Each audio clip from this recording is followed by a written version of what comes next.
because the other day I forgot to record all the brilliance of what I said, so I want to make sure you get that. Don't forget that in 2 weeks we will start this book, How to Be an Anti-Racist by Ibram Kendi, and we'd love to have you continue to be part of the conversation. I was struck, I love this chapter which has all kinds of strategies and ideas to help us to say what next, what do I do with all of this? And one of the things that struck me the most was on page 143, where she talks about how the assumptions that we have might interrupt racism. And she puts various ways in which she does it. And so the ways that she said were, it could minimize, well, I think I have it right here. I'll put it up. Oh, where is it? There it is. They minimize our defensiveness. They demonstrate our vulnerability, demonstrate curiosity and humility, allow for growth, stretch our worldview, ensure action, demonstrate that we practice what we profess to value, build authentic relationships and trust, interrupt privilege protecting comfort, interrupt internalized superiority. And as I'm reading through these, I'm going, I know these.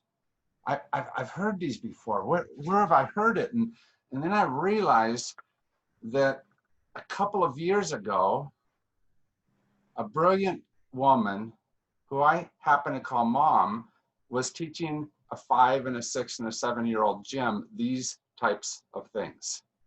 Right? And didn't you have either a brilliant teacher or a brilliant parent who somehow tried to tell these same type of values and instill them in you? Because these values of how to interrupt racism is basically the type of values that says how to be a good human being and interrelate in this world that we're in. And the good news about that is it tells me that there's a good chance that if we can figure out how to internalize these and turn them into specifically how to look at racial issues, that we might make some headway on all of this. Right? Maybe not solve it all, but begin to solve some of the issues that are there. But it comes down to 2 questions. How well do we remember to do that? And second of all, what do we have to do that? Right? How do we forget? And how do we change ourselves so that we do it well? She put this right after she talked about these things, the assumptions that we have. Because these assumptions, remember a couple chapters ago, she had another set of assumptions that often get in our way when we look at racist issues. And we fall back on those assumptions, and it draws us to a worse outcome. But here's what she says are the assumptions we should have, should be working towards. Now, the good news is none of us is perfect at this. So I want you to read through there, and you'll find some that you're still working on. But I do want you to look through and see if there's any of these that you're doing pretty well on. Okay, so just read through these, and I'll scroll up as we go along.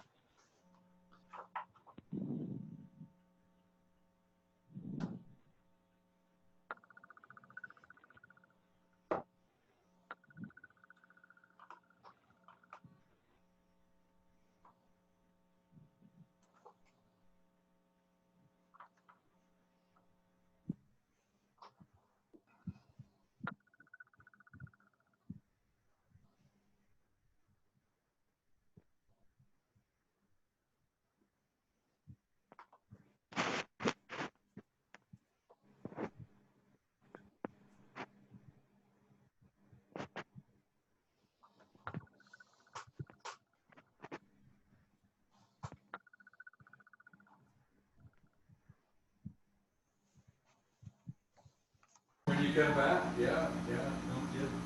Well, I like the office. You don't have to be around for very long.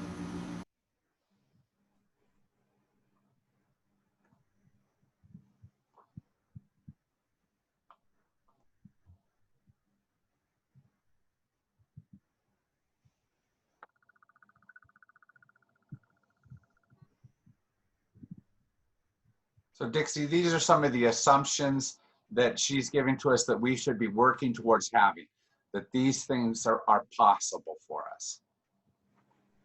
So I've asked people to look and find some of them that they're pretty good at.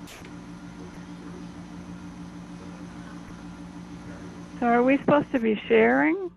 Yeah, in just a little bit, we will. I don't know what's going on. I think you have a background thing going on. There you go.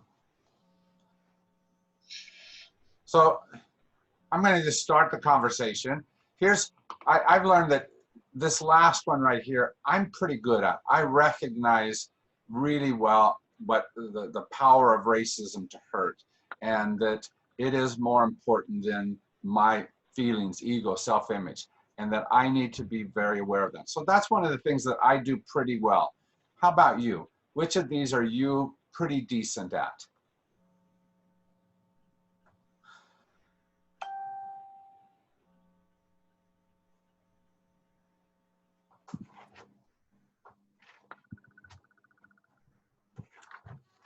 I think I'm pretty good about understanding that nothing exempts me from the forces of racism, and the manner in which the racism gets expressed through me depends upon my history and what I've learned, my parents' history. Yeah. Very good. Thank you. How about the rest of you? What have you learned that has helped you to be better in these areas? Which ones of these do you do well?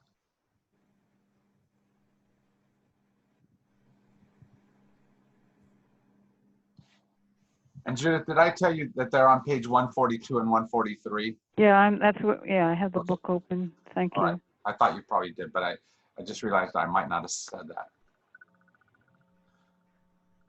So we want to point out, we want to find the ones we're good at, because later I'm going to come back to this and we're going to talk about the ones you need to still work on.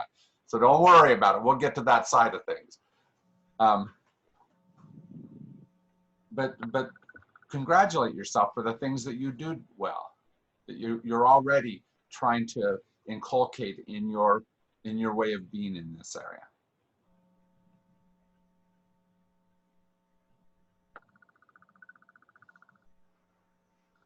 Like at St. Francis, I think this one right here, the antidote to guilt is action. I think St. Francis does a good job being active and you know, working on being a change agent. That's a great thing.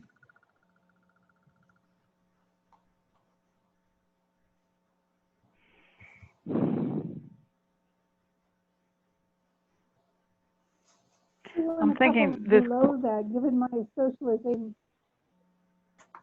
Go ahead, Judy. it's much more likely that I am the one who doesn't understand the issue. Judy, your microphone, just be a little bit closer to it. Sorry. Yeah, I think my battery is going on my tablet. So. Okay. All right. Yep. So it's given my socialization, it's much more likely that I'm the one who doesn't understand the issue. yes, It's one that I'm coming more and more to realize how important that is to recognize. thank you. Yeah, it's an essential thing, isn't it? That hasn't always been my stance, but Yeah, because we've been taught really getting there, I hope. well through our education, through our experience that we do understand all these issues, and we've been taught to understand and be good at it. And to understand that we don't is a good thing. Thank you. Well, and there were feeble attempts. I was teaching that we had workshops on racial equity and, you know, all the business about making sure we called out girls as often as boys and those kind of things. And so it gives you the impression they know what you're doing. Yeah, yeah, yeah. But reality is not necessarily that. So I've not lived that life. So unless somebody's willing to work with me to understand, I'm coming from behind, knowing what the issues are. Yeah, thank you. But being able to recognize that as an assumption helps you to, as you approach any situation, any relationship, to be open to what that person is going to teach you. especially around racial issues, we have people who we need to help us to learn. Dixie. Yeah, I think the one whites, I am unconsciously invested in racism. I mean, I'm definitely just starting that process, but I think that reading this book and the discussions we've had made me realize how much that I am invested in it, you know, that it's worked for me. And it, you know, it shocked me in a lot of ways, you know, the idea that, you know, the white supremacist is, the whole idea of white supremacy is so inherent in our culture. Yeah, but this is so essential to try to help the learning process go on. Many of my friends that I argue with the most in different ones aren't willing to see this. They want to say there is no racism around me. I don't profit from racism. I don't, you know, and the reality is that being able to have this assumption helps us to move better into the discussion, doesn't it? And into the change. So as you go back to these, which of these, as you read them, are ones that you say, I got to work on that one? Which are the challenges for you?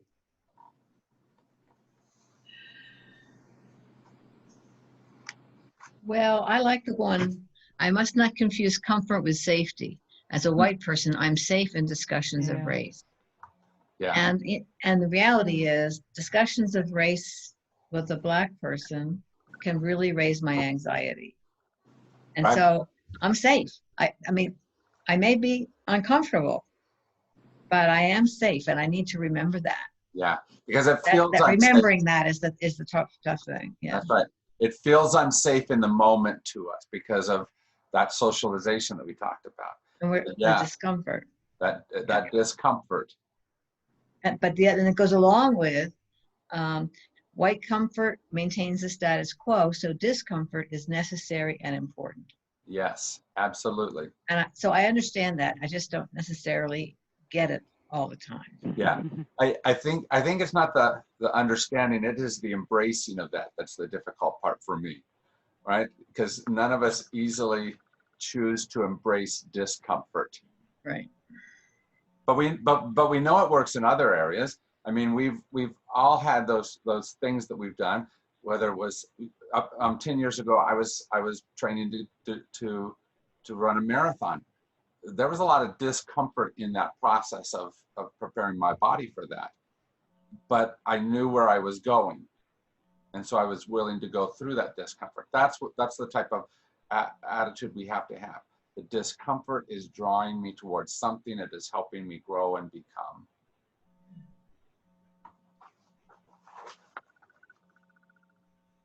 What else is helping you? I mean, what else is drawing you forward, challenging you?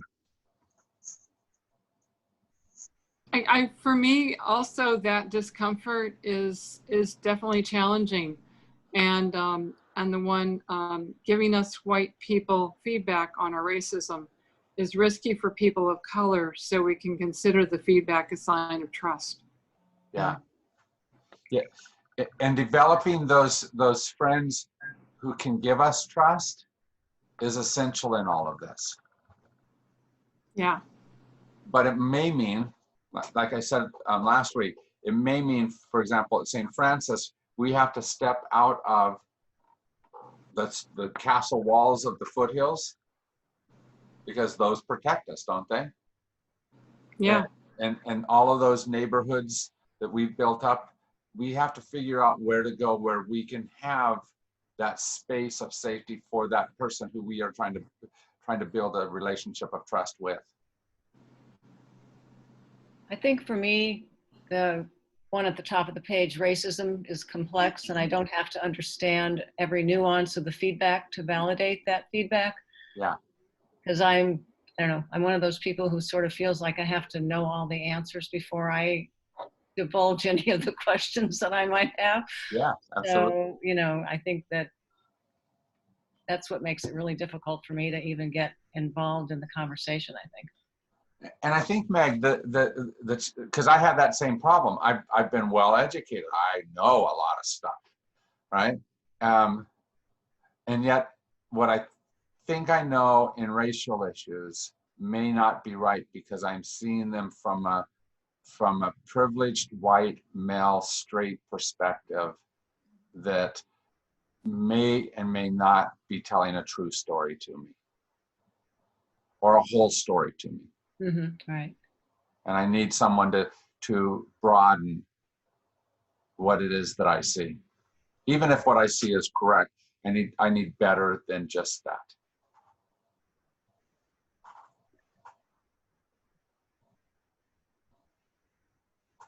What else?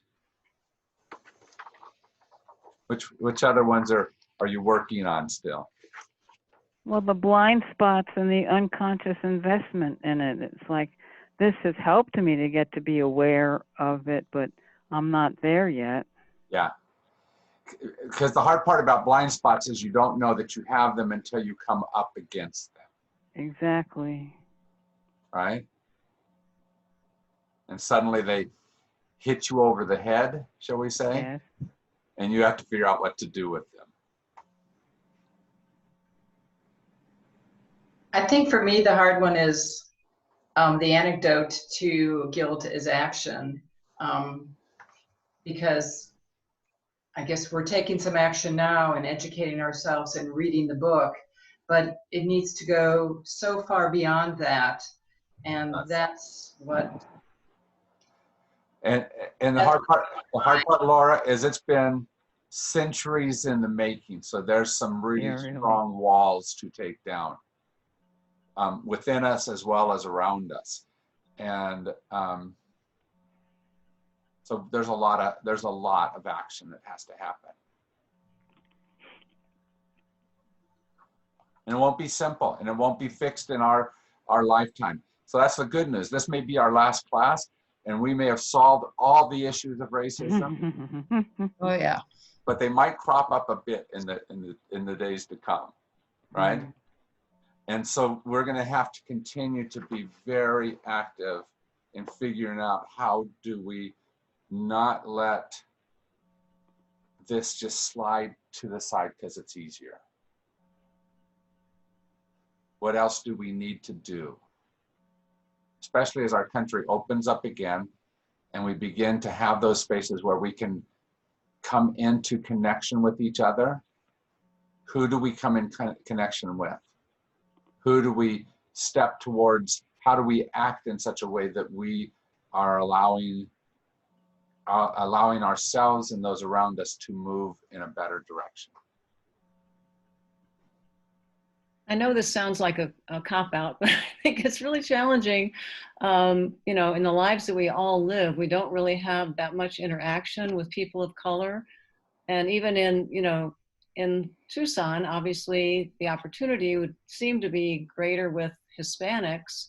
Right. But if you don't speak Spanish, I think that limits your opportunities. And I think that, the people we're more likely to come in contact with will be other white people, and we can certainly try to have this conversation with them. But if we can't demonstrate how in our own lives we're taking action, doing something other than talking about it and maybe making them uncomfortable, I think that's really where the challenge of taking action is really where I see it. That's right. And I think you're right, Meg, that here in Tucson, our local action may be more of an action towards Latinos rather than towards Blacks. We don't have a large Black population. Not that we should overlook that, but much of our action may be in the other arena. But you mentioned several things that could help. You're right, language is an issue there, but there's classes, and we can learn that language. We have a misconception in our heads that kids can learn language easier than we can, and it's not true. What they can do is it's a more natural process for them. but they don't have the cognitive ability to apply themselves in the way that an adult can. You can learn Spanish easier than a kid, but you have to take you have to make the effort to make it happen. And you're going to have to choose to set something else in your life over to the side in order to do that. There's also ways that you can do it even without learning the language. Here in Tucson especially, there are multitude ways to be able to be involved in connection to our Hispanic brothers and sisters. Just today, I got a notice that tomorrow down in Nogales, they're going to walk a family from the Central Plaza over to the fence so that they can plead for asylum, which will probably be denied. That means that I would have to go across the border and then wait the time that it takes to get back across the border afterwards. And all the things that my heart says, oh my gosh, that's going to impose. But do I do that? Or do I do any of the other things that are there because I want to be in a space of solidarity with? In addition, there are a number of people, well, I guess there are two things. I feel very strongly that we can practice this, even if we don't speak Spanish, when it comes to Hispanic people. I've been married to 2 Hispanic men, and had a lot to learn from their families. The other thing is we have people in our community too that are Native American, and that's another whole color that we can practice with and be with, and learn about their culture and how have they been affected by what their childhood and their growing up experience. I mean, there are just other ways to do it than just saying that I need to have this certain kind of person or a group of people. That's right.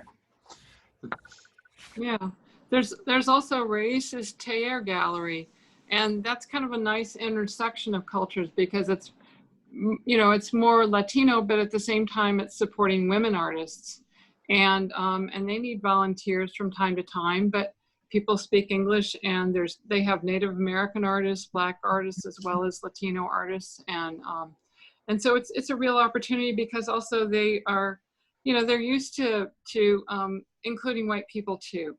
So I think there's maybe more comfort there when people are not as comfortable with, trying to connect with others of color. What's that name? The name of the gallery again?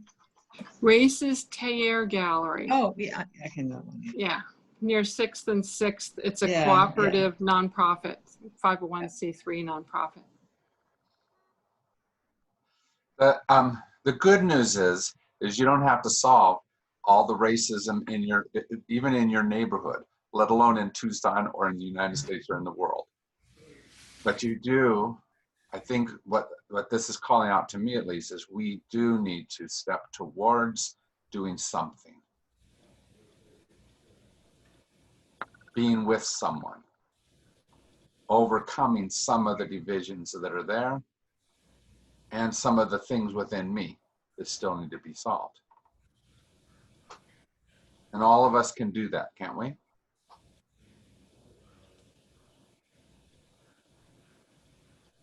I think the other thing that I am aware of is that when legislation starts coming through, hopefully to rectify some of the situations, that I'm not that I can be opponent for that and speak to people who say, oh, it's just, taking advantage or whatever might come up at, but that the background information about home finances and taxes and those things that are so unjust, and the voter quandary, that now that I know somewhat more about it, when people start saying, oh, that's not fair, or that's too much money, or whatever, I can speak in the direct, in a better way. Yeah. And I think, Judy, you've hit on at least one of the spaces that's critical for us to do something. And I'm going to come back to it in just a second, because Laura was also going to speak. So I want to give her a chance to say what she was going to say. But one of the ways that we can most clearly work on racism is not by being in better connection with the people of color around us, but by somehow dealing with the issues in the white community itself. So Laura. That's what I was going to say. I think the biggest thing is to talk to white people, because we here as a community perhaps might think that others are becoming educated as we are, and I'm pretty sure they're not. And I've been in situations, friends, where the topic has come up, and I have to admit I wasn't confident enough in the information that I have now to broach the subject. Yeah. And they were of the mind that they were not racist because they've never said a racist thing in their life. But clearly that's not the issue. And I think that for me, it can start there, which would be uncomfortable.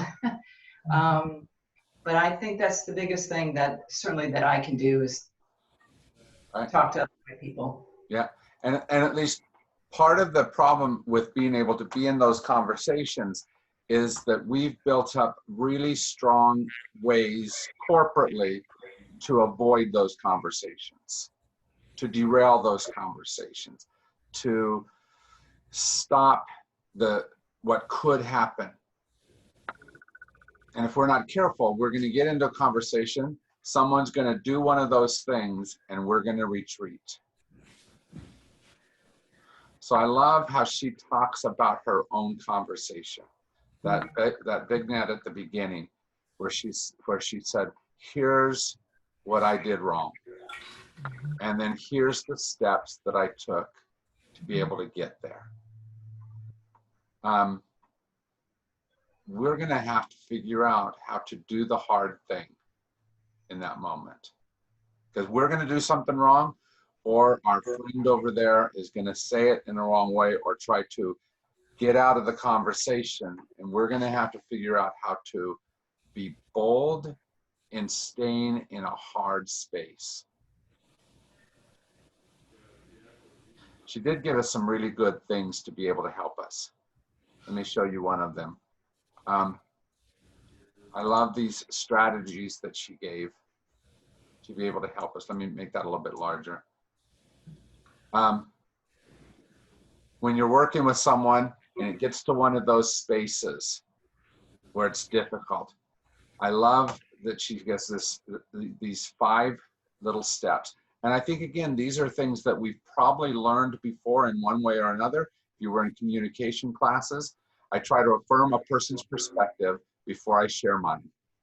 And when I do share mine, I try to point a finger inward, not outward. Now, I don't always do that. How about you? Because when so-and-so says what they say, it's really easy for me to go, but, right?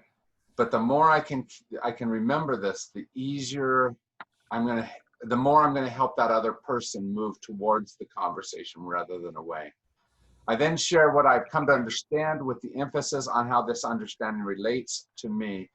And then I love this 5th one, where it says, ultimately, I let go of changing the other person. Not up to us to fix them. It's up to us to continue in conversation with them. Because sometimes this number 4 is going to happen. Sometimes I need time to feel that I can't quite do it, that I don't know how to respond. And so it's okay to step away from without having a final answer to, and to allow that other person to step away as well. Again, these are not earth-shattering things. We've heard these before, but this will help us to remember again. I'm going to send both that assumption page and this page to you so that you can maybe put those somewhere to remind yourself to keep trying. right? To keep going back to what are better strategies. Okay? Thanks. I appreciate that, Jim. I discovered for the first time as I was doing this, I wanted to print some of this stuff up, but it's in my little Kindle thing, and you can't print from that. No, you And can't. so it's like I got really upset. When I started the class, I actually was working out of my Kindle, and I go, you know what, I need to, and so Yeah. started using the book, which I bought anyway. And I know that I need to mark up books better so that I can process them better. Yeah. So, the good news is that you don't have to fix it all, but you do have to keep working. The other thing that's on this page were some things that her 3 things that say this is what you've got to do. So she asked that question, first of all, what has enabled you to be a full, educated, professional adult and not know what to do about racism? We have to ask ourselves that question and ask each other that question so that we figure out what it is that's blocking us, right? So that we're not continuing to hide behind those invisible walls that we've put up that stop us from seeing things. The second thing she said was that we have to look at those assumptions, and we have to do whatever it takes to internalize those assumptions, so that we move away from the wrong assumptions we talked about before and into these assumptions that will help this happen. And our third point is, do not wait for someone else to do it for you. Figure out ways to do this work, whether or not anyone else is going to go that way. Maybe even mobilize it so that you make it easier for other people to do the work. You can find a good conversation place with someone, invite another friend along to be able to be in that place of trust.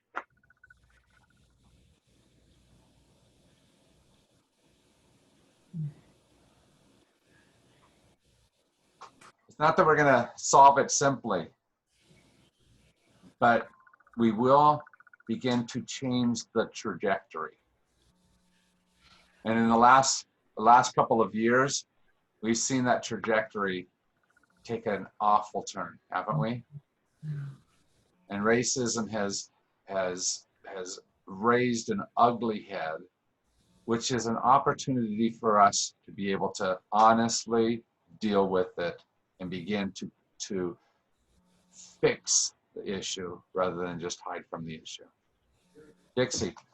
That's what I was going to say is that I think right now, more than any time in the next little while, it's going to be so important, because it's just, and these strategies even work with, you're not talking about race. I just was talking to my daughter, and we have differences of opinions on what's the best way to go forward. She's Green Party, and she's like, I'm not voting for a Democrat, So these strategies work whether it's race or not, that first part you showed us, but it's, I just think about President Obama last night and just struck by the pain in his face, and just, I think sometimes we don't get it. We just don't get it.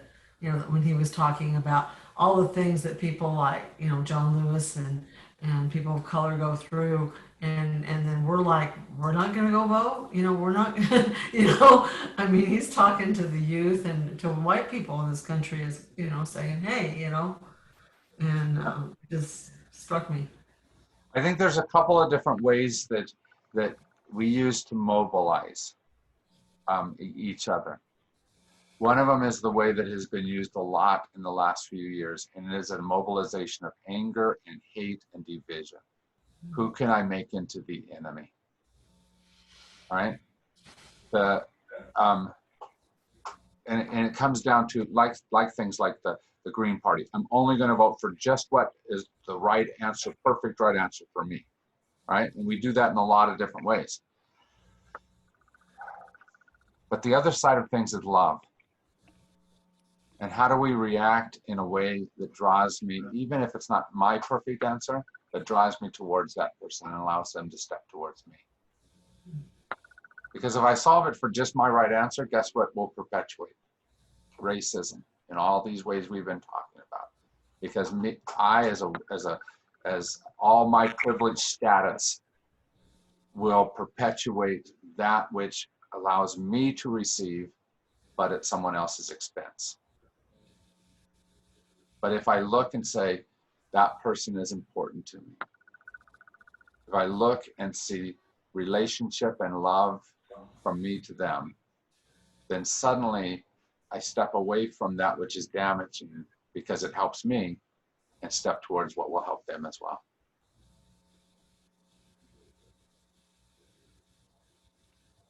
The hard part is that we've been deeply affected by that first set of strategies, haven't we? And people have learned the anger and the hurt and the I need to get mine strategies really well.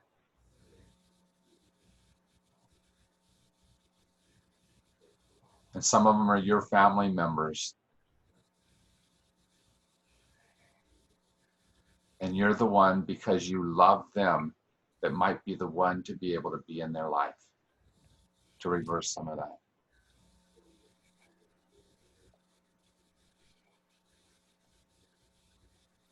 So who do you want to talk to?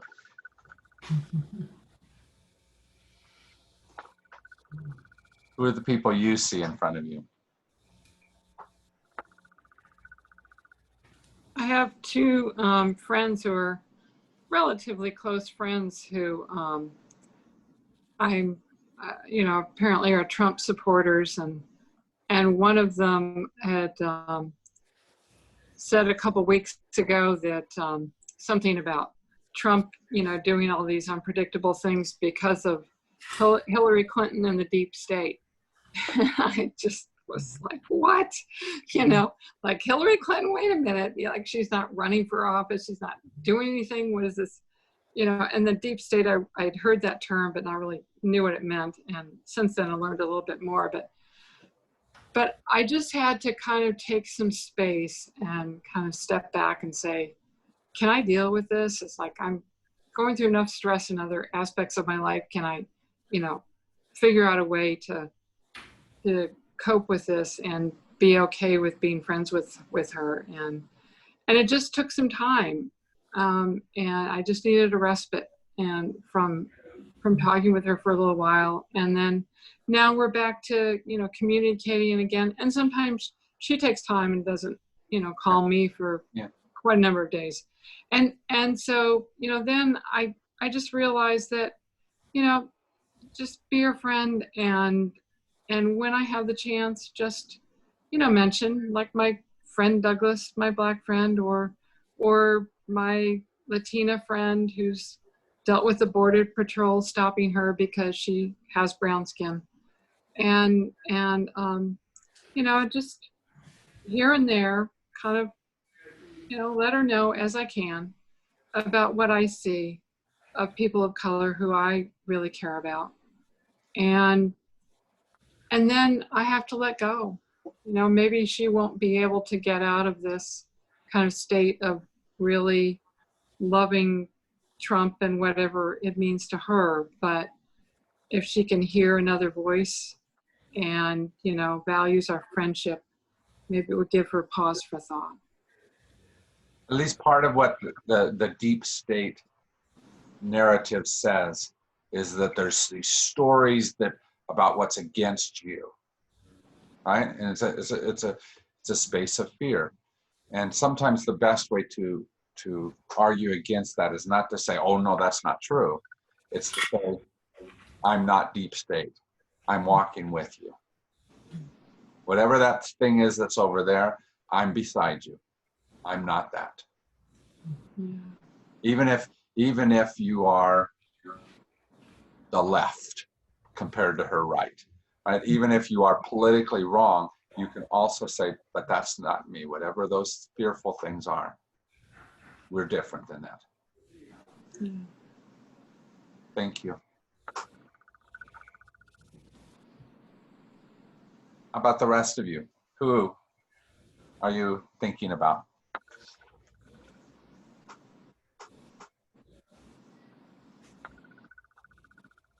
But we have good friends who are voting third party. They're voting for the Green Party because they believe that the only way to change the system is to burn the system down. And to me, it feels like white privilege. And I've avoided that conversation, but because we are very good friends, but it just feels like the marginalized people will suffer so greatly if the system gets burned down, and yet they don't see it that way. They don't see it that way at all. Right. And it's a very, very difficult situation because we're very good friends. So it's a challenge. It's an ongoing challenge. And again, it may not solve because they change. It solves because down the road it becomes a better path. Right? The hard part is Green Party is not far from many of my extreme right-wing friends that think that it all has to go to hell in a handbasket so that Jesus can come down in a rapture and save us all. Mm-hmm. And that hell in a handbasket is an essential element. And I don't think it is. But I think the only way I can work to convince them is kind of what we already talked about. If I can love them and I can be present and I can somehow say in our relationship, heaven is coming here on earth, or earth is becoming the thing that it should be, or however it is, that will help change that narrative.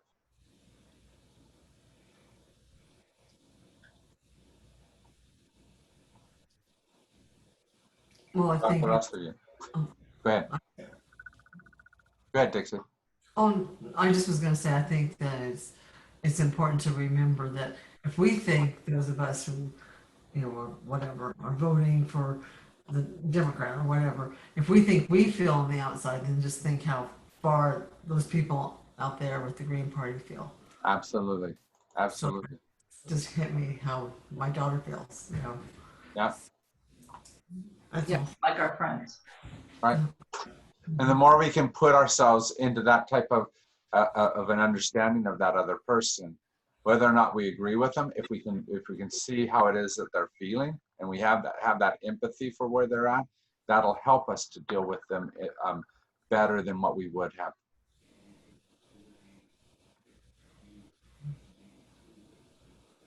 How about the rest of you?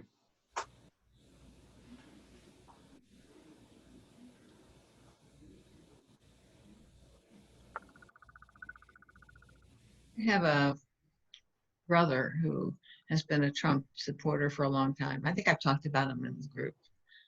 And I finally kind of gave up talking with him about politics because it wasn't productive. It wasn't helpful. Mm-hmm. What I did instead was just simply live and develop relationship with him over time, because we've had our conflicts in the past. Nice. Time ago, growing up. And so there had been some shift in the way I held him, because I decided that I wasn't going to try to change him. I just was going to be present with him whenever I saw him and had time with him. Right. And he responded to that in a positive way. And then it was like maybe 6 months ago, or maybe it was a year and a half ago. I can't remember. It was at Christmas time. I think maybe it was, I don't remember which Christmas it was, last Christmas or the one before. He said to me, we had a quiet time, just the two of us sitting in the living room at my daughter's house in Virginia. And he said, he said, I can't vote for Trump again. I can't go down that path again. He said, it's just no good. It's no good. And we have to get him out of that White House. Yeah. And he said, I couldn't stand Hillary. I hated Hillary. I said, well, she had a lot of good things, but I understand. And he said, but anybody can put Trump now. And so it was really interesting. Yeah. And as we both move to this election and post-election, there's going to be a lot of interesting spaces where we're going to be able to be present for each other. and with each other. And not necessarily in the clashing that we have been, but where somebody's trying to figure out, what do I do now? This person that maybe they thought was going to be the savior of America now is gone. What do we do now? And they're either going to be looking for consolation and a friendly shoulder to talk to, or maybe to vent their anger about that. Will we be that for them?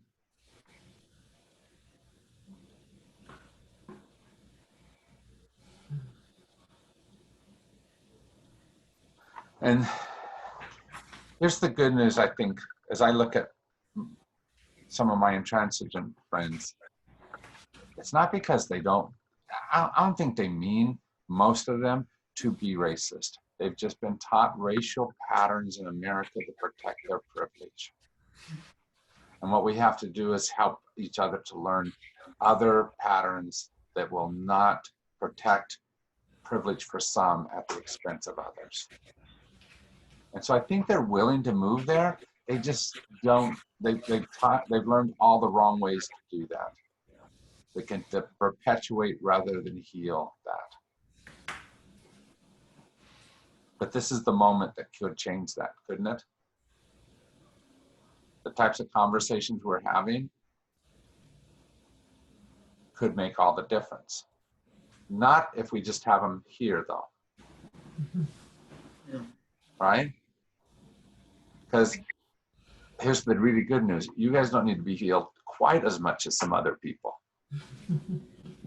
But you can be those who go into those scary places where you will get wounded and hurt and sometimes emotionally damaged. And you're going to have to be brave to be there in order to help bring healing to others and to our nation. And I'm sorry, that's kind of scary, isn't it?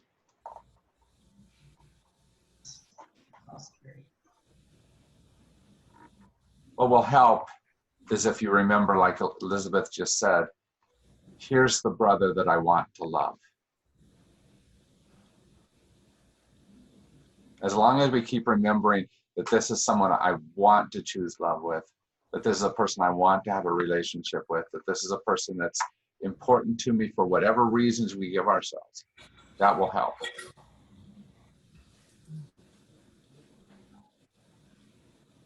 It'll help them to not inflict the damage on you, as well as you not to inflict damage on them.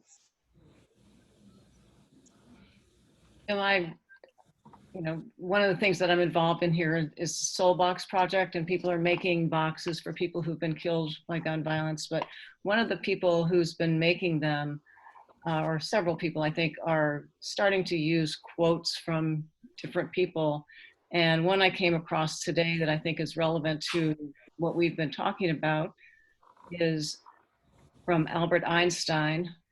No problem can be solved from the same level of consciousness that created it. And I think that that's really relevant to where we are and coming to a different level of consciousness about our attitudes about racism and the world we live in and what we can do to make it a better place. Yeah, but it does take being in that space where we have to hear whatever that anguish is in that other person's soul, so that we can get to that higher space together. Because if I can't hear their anguish, their anger, their struggle, I can't help them get to. Right. You've done some amazing work here. It's a good book, isn't it? Not an easy book to listen to. Not an easy book to stick inside your soul wholly. Because it has jagged points that continue to poke at us. It's a conversation that we've only just begun. It's felt like we've come a long way, hasn't it? And we have, but there's a lot of work to be done. So keep the conversation going, come back in 2 weeks as we start the book about anti-racism. So that we begin asking the questions, not just who do I talk to, but what do we do, right? How do we set some things up into place where we begin to, I was going to say have the conversation, but I think I think what I want to say is force conversation to happen, right? Where we are a bit pushy about, we cannot let this drop, and we push people towards conversation that will be even more difficult for them. Okay? Should we read any of that, the next book, How to Be an Anti-Racist, before we come? You can begin reading it, but I will start it as if we haven't read any parts of it. Okay, that's what I was. Okay? We'll kind of Thanks. just we'll kind of just Start fresh. Start asking yourself the question of, what does it mean to be anti-racist? Because that's the bottom line thing, and that has, and you put that in contrast to both racist and non-racist, because it says you can't really be non-racist, you have to be anti-racist. And so sometimes we've taken this middle space and acted like that was okay, but his whole point is that that's still racist. Like being colorblind. Yeah. So, Mm. so maybe read the introduction and just see how he begins that conversation. Thanks. Will you be sending out the chapters? I for us? will. What I'll mostly do is send out 4 lists to you.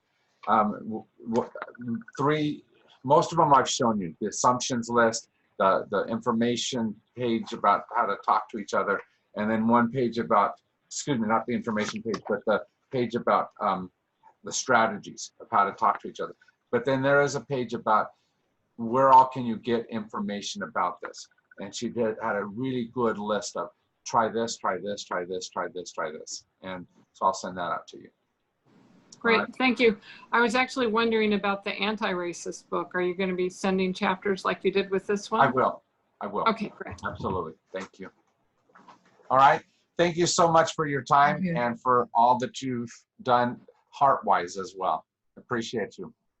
Thank you very much, Jim, Thank for you, doing this. Jim. This is My great. pleasure. Yeah. Take care, my friends. Me too.